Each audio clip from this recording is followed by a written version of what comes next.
We're glad to have you back as technological innovations continue to advance globally, impacting every facet of human, that's a social and economic life. The evolution of artificial intelligence is playing an increasingly important role in transforming industries, businesses, and the human existence.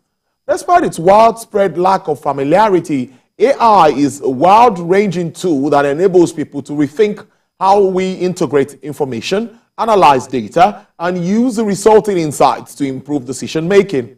However, the last 2 years have been immensely successful for artificial intelligence creators and researchers and engineers, so show that AI can be applied to improve almost anything, an innovation that Africa should take advantage of to tackle its perennial challenges.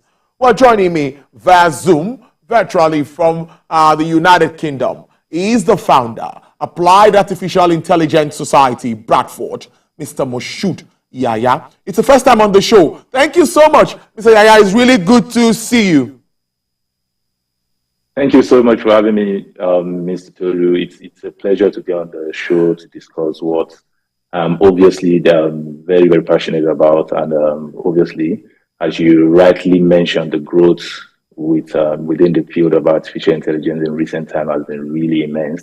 And it calls to question for more understanding of this concept of artificial intelligence from the very, very essential aspect of the growth that it has brought and the possible potential of harm that it might have on us as well. Thank you. Let's start with understanding the current and future role of artificial intelligence. Thank you very much. Currently, at its current state, artificial intelligence is at best at the stage where we call simple or basic level of intelligence, basically. And you would ask the question that how does this same level, basic or simple, with the level of development that we so currently have in the particular field? I mean, you have self-driving cars, you have what's it called, robots that serve in restaurants currently. You go on Google, you make a quick search, and you have the best level of research result optimized and given to you. And then you think, why is it that experts are saying this is still simple intelligence? Well, it's simple because it at best does a simple task that it's been programmed to do. It can't do anything beyond what it has been programmed to do. A car, self-driving, drives based on computer vision programming that it's been trained with to identify images or constraints on the road and able to advance them, and also use GPS to get the routes right. But it can't do anything differently. It cannot be emotional like human being. It cannot go a way to do more than you've programmed it to be.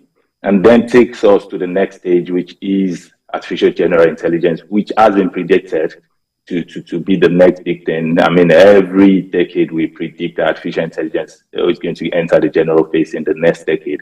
And that's still an ongoing prediction. And in fact, at the early stage of artificial intelligence, far back 1953, when it all started, Americans and the British invested so much in AI. And at that time, it was all the fancy things we really wanted out of AI.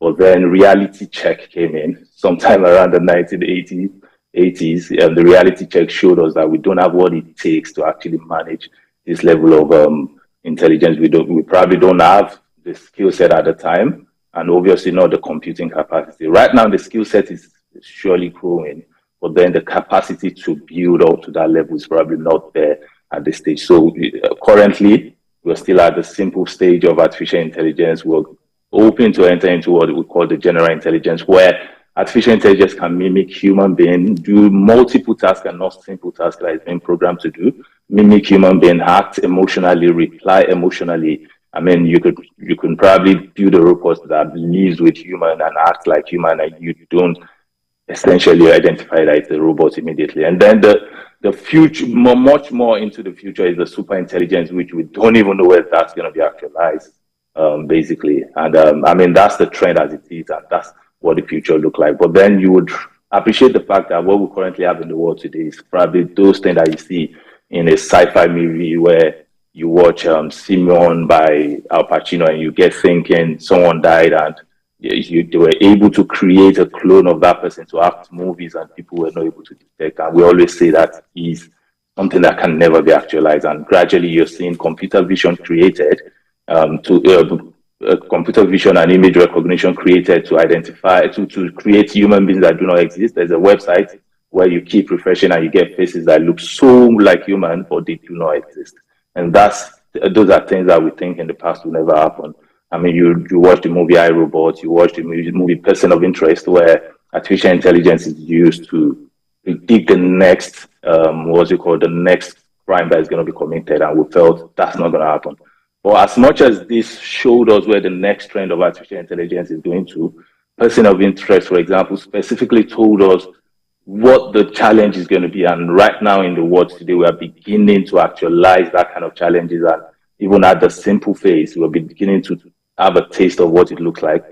ChatGPT, for example, when it got rolled out by OpenAI, backed by Microsoft, the first instance had people search for the chatbots to create algorithm that can actually predict who is most likely to get a tech job. And it was so surprising that the algorithm came up with results that shows that a white person who is male will most likely get a job, which is an obvious bias against the people of color and against females in a field that is predominantly dominated by white males. And that's one of the downside of artificial intelligence that we're beginning to have a real life, experience of what it brings to us. And that comes with bias, you understand? And going into the future, there's a chance that artificial intelligence there's a public clamor that artificial intelligence can deny us job in the future, which is called technology and employment. A lot of technological companies are retrenching or releasing staff, and you would probably put it down to the fact that a lot of function that humans would most likely do in the past are probably getting automated, which is again some of the ill that the world is trying to combat when it comes to AI. And especially in the medical industry, the case of data sensitivity.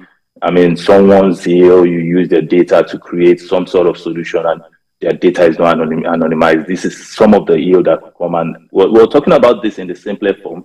How about we talk about the possibility of AI getting into the wrong hand that could cause national security issues. In the case of war, you could use artificial intelligence to build robots that can actually use to face the front in war instead of having humans become casualties. But then people with the wrong motive can actually use it the other way around. So that's why popular technologies like Elon Musk typically said that the biggest existential threat to human yet is artificial intelligence if it gets to the wrong hand. And he also said, hold on, Mr. Yahaya, allow me to interject you, because that's so deep, and you've gone so into the explanation and getting us off it. But interesting stuff, like you explained. But you've identified my next question, talking about the risk involved in this. Of course, some even talk of cyber attacks, some talk about piracy, security issues, so tell us the possible challenges, as interesting as this looks.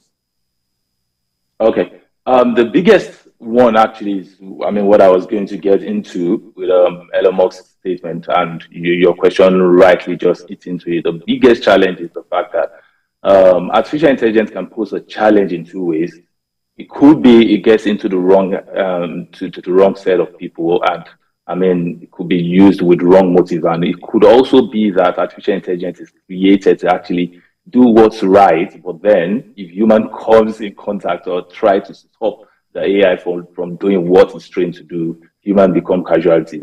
That's the biggest threat we can face from AI, and that goes without saying. For example, ChatGPT, as we all know it from the front end, we think, okay, the algorithm that is working and all of that. How about the possibility of someone at the back end asking you to provide certain information, obviously without your knowledge of what's going on, and then that's probably used to infiltrate your data, your person, and all of that. And that's again from the singular point of view, from the national or from the general, more advanced point of view. We're talking about economical challenges that come up from extensive layoff when artificial intelligence create automation of a lot of ad hoc tasks. But then experts are saying artificial intelligence doesn't take your job, but the person who learns and knows how to use artificial intelligence does take your job. And that goes without saying that one of the major input from technology experts is that right now, going forward, no matter what you do, no matter what you intend to do, you don't have to do away with the knowledge of artificial intelligence, whether application or just enough for you to make decisions in businesses. And like I said before, politically, we could have issues ranging from how we approach our war. Nobody prays for war to happen, but we could see what's happening in Ukraine and Russia and look at the possibility of people with bad intention or wrong motives handling the huge resources from artificial intelligence. It could be surveillance of people's personal life. I mean, you live every day and you don't know people watching you just by infiltrating some sensitive part of your existence. When it comes to the legal aspect, we could talk about the fact that artificial intelligence can actually be used to predict maybe the next possible crime and all of that. But then it comes with a downside as well, as we could already see in the US, where the prediction of whether someone is guilty or not, it tends to run very, very foul when it comes to black people. Almost every black person is predicted to be guilty when run with some accurate artificial intelligence algorithm to predict guilty parties in a case. And that begs without saying that there's a form of bias that's already existing from the data that's been trained into it. Environmental aspects, artificial intelligence can be used for smart cities to literally manage how we use our resources. I mean, you've talked about resource distribution when you're talking about the oil and gas with your first speaker. We've talked about the issue of naira scarcity and all of that. This can actually be a good way. There could be a good way of controlling all of this. We will use proper use of our data to be able to do intelligent supply chain management, to be able to create proper distribution network, to know where the hotbed of our distribution lies. I mean, in the case of naira, we're not only predicting where the volume of usage is, we're also predicting where the number of usage is. So if you're talking about the rural communities not having volume, how about the volume in terms of accumulation? But what about the specific numbers? And even no matter how little that is, are we taking care of that particular aspect? So I would want to think data was not effectively used in the distribution of naira, as it were, and that's why we have so much difficulty that we have. And the same thing goes with the scarcity with our oil and gas produce, as we consistently have in the country. So what impact or what roles do you see this taking up, moving on futuristically? Futuristically, I think it's definitely has to start with something. The fact is there's a bit of competition between what AI does and the damage that it probably brings, obviously, as we have explained throughout this call. But the thing is, the future basically is about AI and human. So it's about making AI and human work together. And how can we do this? It's about the widespread adoption of AI. It's not about castigating or pushing away what AI brings to us. For example, I'm sure you definitely would never want to imagine a world without Google Maps anymore. You definitely don't want to imagine a world where you have to go into a restaurant to buy whatever you need to buy instead of ordering from your mobile phone, or the fact that you can use a lot of this e-commerce platform to order anything you want online, or the communication gap that has been breached where you definitely have to now start sending in letter like it's been done in the 80s. Nobody wants to go back to that age. So we definitely need technology and we need AI, but we need to bridge that gap. And the gap bridging comes in the fact that there should be ethical standards and code around the use of data and AI. Obviously, the West, Europe and America have taken an initiative, particularly in Europe with the GDPR law. We need to have a proper semblance of that. I'm aware that that's existing in Nigeria, but how about the implementation? We have almost all the relevant laws, but how about the adequate implementation of those laws? You understand?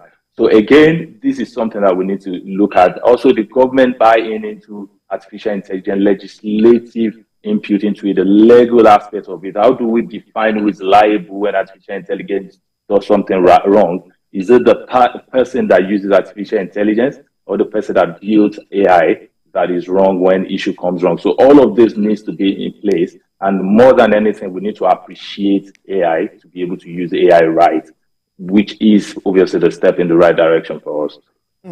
It's been a nice discussion with you starting around AI. And Mr. Yahaya, our next discussion will be around some tech solutions and how they could affect economic growth and development. I see a lot of strength talking tech with you. I must thank you for joining us. Your first time on the show. We appreciate this.